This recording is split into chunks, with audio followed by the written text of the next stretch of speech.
कैसे नाज़रीन कराम, सलीम अख्तर हाज़िर खिदमत और आपकी खिदमत में सलाम।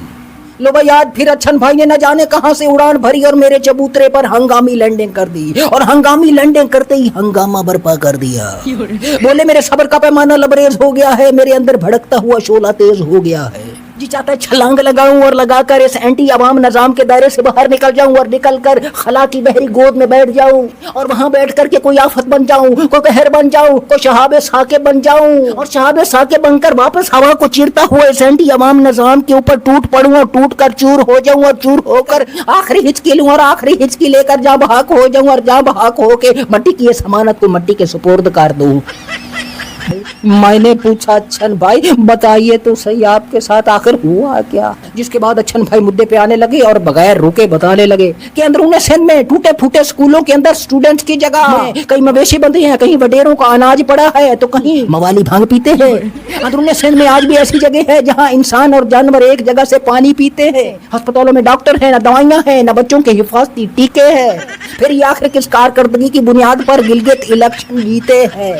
अच्छन भाई की इस आहो बका चीखो पुकार को सुनकर मोहल्ले में एक बहुत बड़ा मजमा जमा हो गया था। अच्छन भाई के सवालों का जवाब देते हुए मजमे से आवाज आई कि किस दुनिया में रहते हो अच्छन भाई?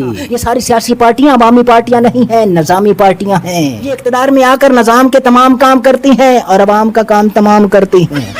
ये इक़्तिदार में अवाम की भलाई के लिए नहीं, निजाम की चमकाई चमकाकर उठाई और उठाकर घुमाई के लिए आती हैं। अजीज में हुकूमत अवाम के लिए कारकर्दगी दिखाने के बदले में नहीं, बल्कि निजाम के फायदे के लिए तरमीम साजी, कानून साजी, जाल साजी, घपला साजी, रंगबाजी, नौसरबाजी और निजाम पर सवाल उठाने वालों पर मुकदमेबाजी के बदले में मिलती है।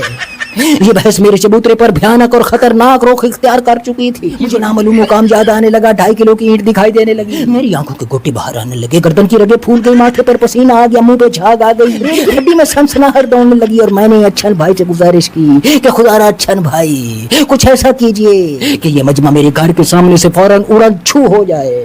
अच्छन भाई तजुर्बाकार आदमी थे। मेरी ये बात सुनते ही अच्छन भाई ने मजमे से मुखातिब होते हुए बोला कि आप जितने भी यहाँ खड़े हैं अभी के अभी मेरे साथ आए, आओ कदम बढ़ाएं और इस जालिम निजाम से टकरा जाए। बस जैसे ही अच्छन भाई ने ये बोला पूरा मजमा उड़न छू हो गया, अपने अपने कामों के लिए निकल लिया। दूर दूर तक कोई नजर नहीं आया, तब जाके मेरी सांस में सांस आई और मैंने खलासी पाई। तो इसलिए मिलियो भाइयों बहनों, इलेक्शन से पहले भी जानते थे, अब भी जानते हैं कि पीपल्स पार्टी और नून लीग को मिला करके इन दोनों की जीबी में हुकूमत बनाई जाएगी, इन्हें हुकूमत दी जाएगी। फैसले इलेक्शन के मैदान में नहीं, बंद कमरों में होते हैं, जहां निजाम अपनी गोद में बैठे बच्चे जमूरों को अवाम का दिया हुआ मैंडेट बांटता है। मगर उसके बावजूद खुदा की कसम सलाम है गिलगित बल्तिस्तान के अवाम को, जिन्होंने ये जानते हुए खान साहब के नाम पर आजाद उम्मीदवारों को वोट दिया कि ये उनका कोई काम नहीं करवाएंगे, ये जानते हुए वोट दिया कि हो सकता है कि ये आजाद उम्मीदवार हुकूमत के साथ मिल जाएं, उनका वोट बेच दें। सब जानने के बावजूद उन्होंने वोट दिया क्योंकि वो जानते हैं कि ये निजाम कितना जालिम होता जा रहा है। आपको ये मानना पड़ेगा कि जो शख्स जेल के अंदर है मुकद्दर का सिकंदर है, उसके उम्मीदवारों के पास ना इलेक्शन का मैदान था ना इंतखाबी निशान था, उसके बावजूद कैदी नंबर 804 के नाम पर अवाम ने वोट दिया। ये कैदी नंबर 804 की जीत है और इस निजाम की शिकस्त है। बताया जा रहा है कि गिलगित बल्तिस्तान की हुकूमत के साथ साथ आजाद कश्मीर की हुकूमत भी दी जाएगी। उसके बदले में पीपल्स पार्टी से बजट मंजूर करवाया जाएगा, आने वाली नई तरमीम भी मंजूर करवाई जाएगी। यानी जो अवाम ने मैंडेट दिया है वो निजाम उसे अपना माल समझकर उस माल के बदले में ये माल इन्हें दे करके सौदेबाजी करेगा अपने मफाद के लिए, जाती मफाद के लिए, अन्नाद के लिए और अन्नाज के लिए अवाम के मैंडेट का सौदा किया जाएगा। सजनों बेलियो भाई बहनों, इस वक्त कश्मीर लहू लहान है, खास तौर पर रावलाकोट। वहां से ऐसी ऐसी वीडियोस आ रही है जिसे देख करके खाना खाने को जी नहीं जाता भाई मियां। सिक्योरिटी एहलकारों पर भी हमले हो रहे हैं, अवाम निहत्ते लोगों पर भी हो रहे हैं।